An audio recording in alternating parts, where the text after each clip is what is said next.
महाकुंभ का आयोजन सम्राट हर्षवर्धन करते थे, कन्नौज के राजा, और 75 दिन होता था।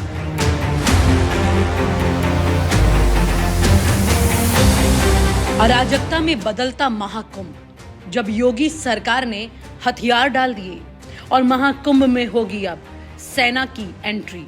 जब योगी प्रशासन धराशायी हो गया, करोड़ों की भीड़ के सामने लाचार योगी प्रशासन तैयारी नहीं, सिर्फ वीआईपी मैनेजमेंट में था व्यस्त। जैसे ही आम आदमी की भीड़ सामने आई, धराशायी हुआ योगी प्रशासन। महाकुंभ सिर्फ एक धार्मिक आयोजन नहीं, बल्कि आस्था, परंपरा और भारत की पहचान का प्रतीक है। लेकिन इस बार का प्रयागराज महाकुंभ आध्यात्मिक शांति के बजाय अव्यवस्था और कुप्रबंधन का प्रतीक बनता जा रहा है। सरकार ने मान ली हार, अब सेना संभालेगी मोर्चा।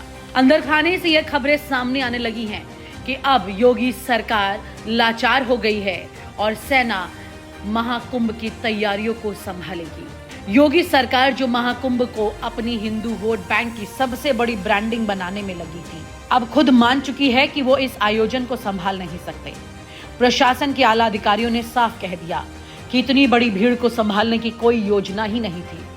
अब हालात ऐसे हो चुके हैं कि सेना को व्यवस्था संभालने के लिए बुलाया गया है।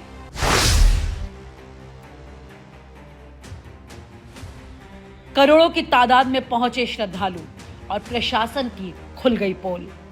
महाकुंभ में इस बार रिकॉर्ड तोड़ भीड़ आई है। हर दिन लाखों लोग आ रहे हैं, लेकिन सरकार ने सिर्फ ब्रांडिंग पर ध्यान दिया, व्यवस्थाओं पर नहीं। रेलवे स्टेशन पर भगदड़ मच चुकी है। सड़कों पर गाड़ियों की लंबी कतारें हैं। कई दिनों तक का ट्रैफिक जैम है। पूरा प्रयागराज ट्रैफिक के लाल रंग में दिखाई देने लगा। प्रयागराज में भगदड़, कईयों की मौत हो चुकी है। पुलिस भीड़ को संभालने में नाकामयाब साबित हो रही है। पुलिस वालों के पसीने छूट चुके हैं। स्थिति इतनी खराब हो चुकी है कि अब महाकुंभ की अवधि को बढ़ाकर मार्च तक करने की तैयारी की जा रही है। सरकार जल्द ही इसका आधिकारिक ऐलान भी कर देगी ताकि भीड़ को नियंत्रण किया जा सके। अखिलेश यादव ने भी एक अच्छा सुझाव दे डाला। इस सुझाव के मुताबिक महाकुंभ को संभालने में मदद मिलेगी। इतिहास से नहीं सीखी योगी सरकार। समाजवादी पार्टी के नेता अखिलेश यादव ने स्थिति पर सरकार को घेरा। उन्होंने कन्नौज के राजा की कहानी का जिक्र किया, जिनके समय में 75 दिनों तक कुंभ चलता था, जिससे हर श्रद्धालु को शांति से स्नान करने का मौका मिलता था। अखिलेश का सवाल था, अगर हजारों साल पहले एक राजा 75 दिनों तक कुंभ संभाल सकता है तो आज की सरकार क्यों नहीं? महाकुंभ पहली बार आया है। कुंभ तो हमारे पुराने इतिहास के पन्नों में लिखा है, और कुंभ का आयोजन सम्राट हर्षवर्धन करते थे, कन्नौज के राजा, और 75 दिन होता था। 75 दिन तक ये चलता था। और जब सम्राट हर्षवर्धन जाते थे कुंभ में, तो सभी धर्मों के लोगों को बुलाते थे। सभी धर्म के लोग वहां आते थे, कुंभ के आयोजन में शामिल होते थे, और दान होता था, स्नान होता था। इस सरकार ने क्या दान दिया पता ही नहीं। दिल्ली की सरकार क्या दान दे रही है कुछ पता नहीं। हम तो मांग करेंगे कि अकबर का किला, जो बिल्कुल संगम नोज पर है, वहां पर जो बट वृक्ष है, या हम उसको बोलते हैं जो वृक्ष है जिसकी पूजा करते हैं, और सरस्वती नदी भी वहीं से निकलती है, तो कम से कम वो जो अकबर का किला है वो उत्तर प्रदेश सरकार को दान में दे दिया जाए, क्योंकि दिल्ली वाले सब स्नान कर चुके हैं। हम लोगों को भी किसी न किसी से कुछ सीखना चाहिए। इस बार हम लोगों ने महाकुंभ में जो सीखा है वो वस्त्र पहन करके स्नान करना चाहिए, यही सीखा। दिल्ली रेलवे स्टेशन पर भी भगदड़, किस तरह से श्रद्धालुओं की लाशों से पट गया स्टेशन। प्रयागराज ही नहीं, दिल्ली स्टेशन पर भी ऐसी भगदड़ देखने को मिली। बाकी तमाम स्टेशनों पर भीड़ के आलम अभी भी वैसे ही जस के तस है। वाराणसी, लखनऊ के रेलवे स्टेशनों पर भी महाकुंभ के लिए जा रहे श्रद्धालुओं की भारी भीड़ जुट रही है। हाल ही में दिल्ली रेलवे स्टेशन पर भगदड़ मची, क्योंकि हजारों लोग बिना टिकट कुंभ जाने के लिए ट्रेन में चढ़ने लगे।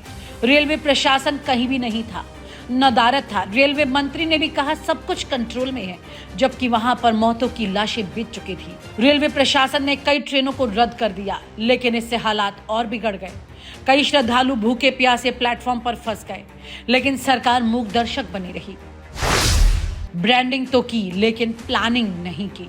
योगी सरकार ने महाकुंभ को सबसे भव्य बनाने का दावा किया था, करोड़ों रुपए का प्रचार खर्च कर दिया, लेकिन जब बात मैनेजमेंट की आई तो पूरी व्यवस्था चरमरा गई। ट्रैफिक कंट्रोल फेल हो चुका है, पीने के पानी और शौचालयों की व्यवस्था नाकाफी है, श्रद्धालु बेहोश हो रहे हैं, लेकिन मेडिकल कैंप असफल हो रहे हैं। क्या अब कुंभ भी सेना के भरोसे ही चलेगा? सरकार का प्रशासन कर क्या रहा है? अब सेना को बुलाने का फैसला लिया गया है, लेकिन सवाल ये है कि क्या एक धार्मिक आयोजन को संभालने की जिम्मेदारी सेना की होनी चाहिए? जब सरकार की जिम्मेदारी थी कि वो पहले से प्लानिंग करे, तो अब सेना स्थिति को क्यों संभाले? योगी सरकार के लिए ये एक बड़ा झटका है। महाकुंभ को हिंदू वोटरों को लुभाने का सबसे बड़ा मौका समझा गया, लेकिन अभी यही कुंभ इनके गले की फांस बन गया है, सरकार की नाकामी की पहचान बन गया है। अब सवाल ये उठता है कि क्या सरकार अब भी ब्रांडिंग में ही बिजी रहेगी या कुछ ठोस कदम भी उठाएगी? लेकिन अब तक जो हालात हैं उससे एक ही बात साफ होती है, महाकुंभ श्रद्धालुओं की आस्था की परीक्षा से ज्यादा योगी सरकार की नाकामी की गवाही बन चुका है। और कुंभ का आयोजन सम्राट हर्षवर्धन करते थे, कन्नौज के राजा, और 75 दिन होता था।